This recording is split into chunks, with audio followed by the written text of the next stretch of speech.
at least here in Martira. The father was a foreigner of another tribe. Their marriage would never have been accepted. The traditionalists always say mixed blood children are abominations, terrible omens. And superstitions like that tend to carry a lot more weight in the countryside. Joanna brushed it off. Said it was ridiculous and irrational. She was about to announce the child's birth. And then tragedy struck. Becoming more widespread. It would be easy to ascribe the birth as the ill-fated omen. But to justify murdering a child? Joanna's family was overjoyed. The deed kept the abomination out of the public eye. They never even investigated her crime. And Joanna's love. The father was banished from the city. The nurse's diary concludes, "O God, please forgive me for my sin most wicked." Oh, let's move on. This is looking worse by the minute. What? Here already? Is that a baby? Nope, not a baby. Are you hungry? Oh, so fussy today.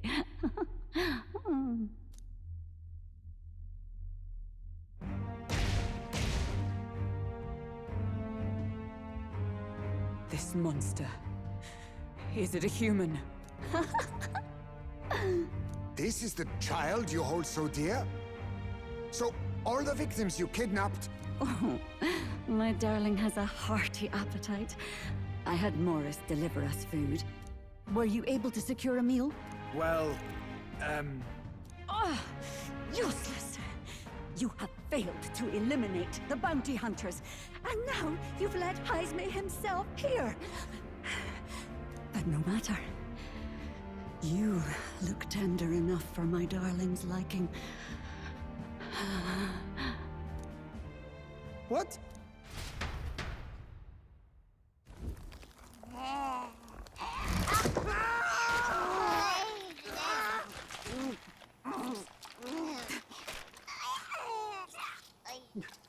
This is your child.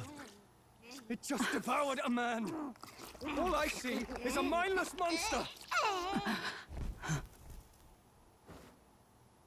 And a monster is what I see when I look upon the world. People are beasts of fear and superstition, murderers without remorse. I have done nothing they've not done to me. Abominations. They are the unnatural. They deserve to die. They should all be so glad to nourish my child. My dear, sweet child. A mother's love should nurture, but this is beyond the pale. And you? Do you not condemn her? She kidnapped children, murdered them in cold blood, and would see you blamed for it. In truth, I know this woman's pain all too well. Huh?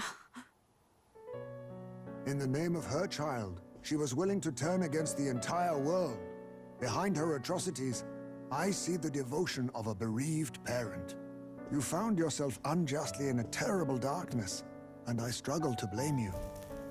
Burying your own child is unbearable. Grief and madness fill the gaps where love had been.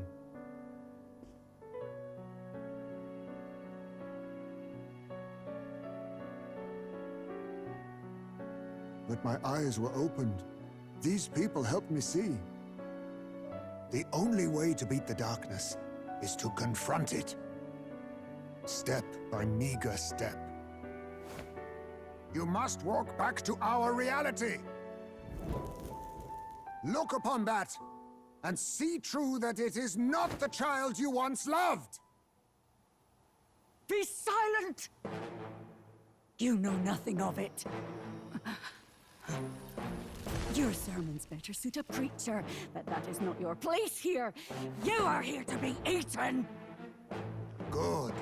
Show me your hate. Pour out your darkness. We'll fight, but not in justice's name. Grief is its own death, so we will show you life! Darling, are you still hungry? Mother wants you to play with your food!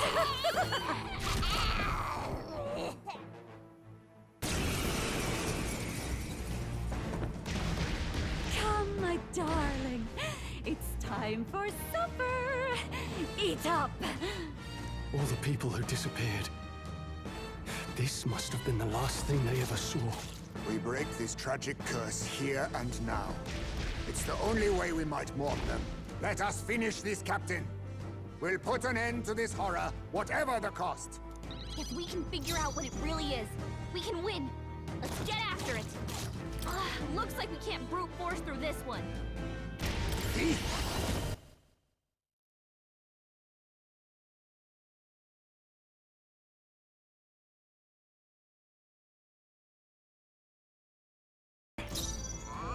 Are you prepared? Take that!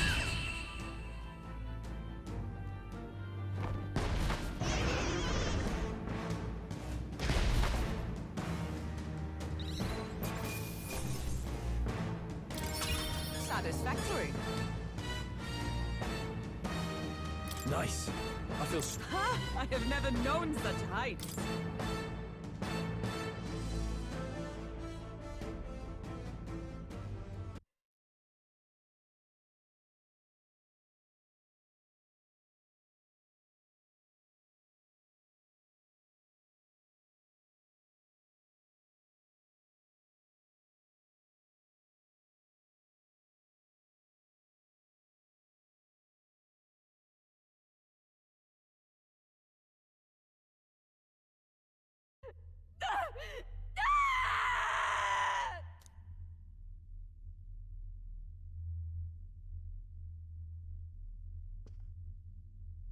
Not long ago, I too had a child.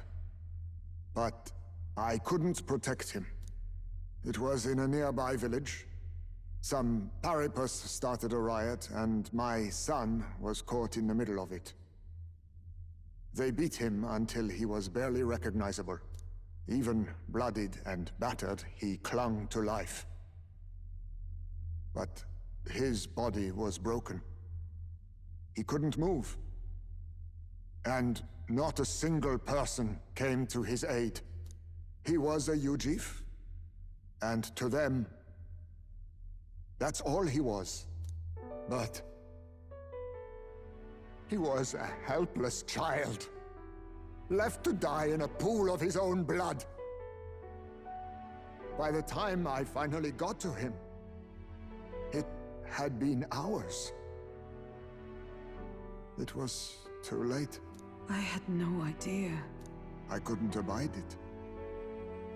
Reality was too painful, and I ran until I was spending my nights and days in the sandworm's pit. Better to live in solitude than in the embers of hell. That was the real reason I lived in that den of beasts. I thought death would be a mercy. Heisme. And then these meddlers came along.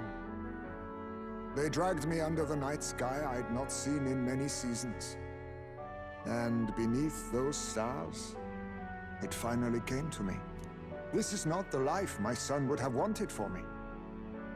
That thought changed my whole perspective. His memory deserves love, not pain.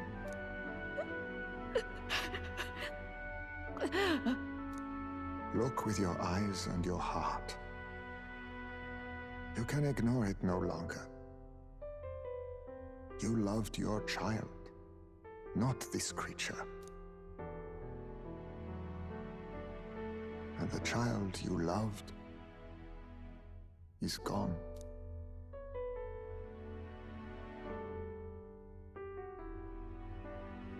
If I could have sacrificed my life instead, I swear I would have done it.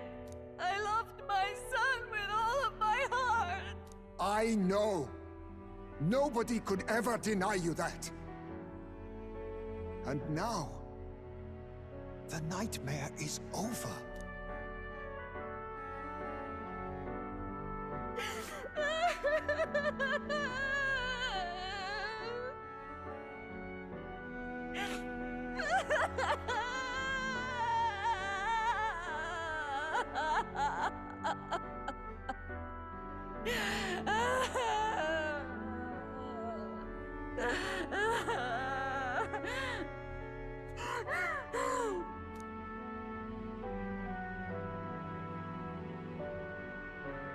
What do we do? Do we present this creature as evidence? I don't know. Our testimony's likely not enough to prove this monster was behind the disappearances, and it'd be easily denounced as a publicity stunt. Do you recall the promise I made when first we met? I pledged my political support if you were able to solve this matter. I fear that after all this, it is a boon I can no longer provide. But if you need a head to present to the judges, perhaps it could be my own. You'd have us cut off your head? If that is your decision, I will accept it. However, that seems unlikely to clear Heisme's name. Please take me to the Exhibition of the Brave. I will confess the truth before the masses. Surely the evidence will be undeniable when heard from my lips. Yet as a holy woman, 'twould be bold-faced ignominy to sanctifex Forden. You risk dire consequences, possibly even without trial. I have but one request. Before I depart, I would ensure all my duties are passed to my successor. I know I ask much of you, but would Barden and I be permitted to join you in Oceania later on? I will atone for my sins. For my son's sake, I must. What should we do? There's no guarantee she won't take this opportunity to escape. But I see her point. The people here have suffered enough unrest. If she is to leave them, she must ensure they still have guidance, else they'll fall to chaos and panic. You are our captain. The decision is ultimately yours. I'm choosing to trust Joanna.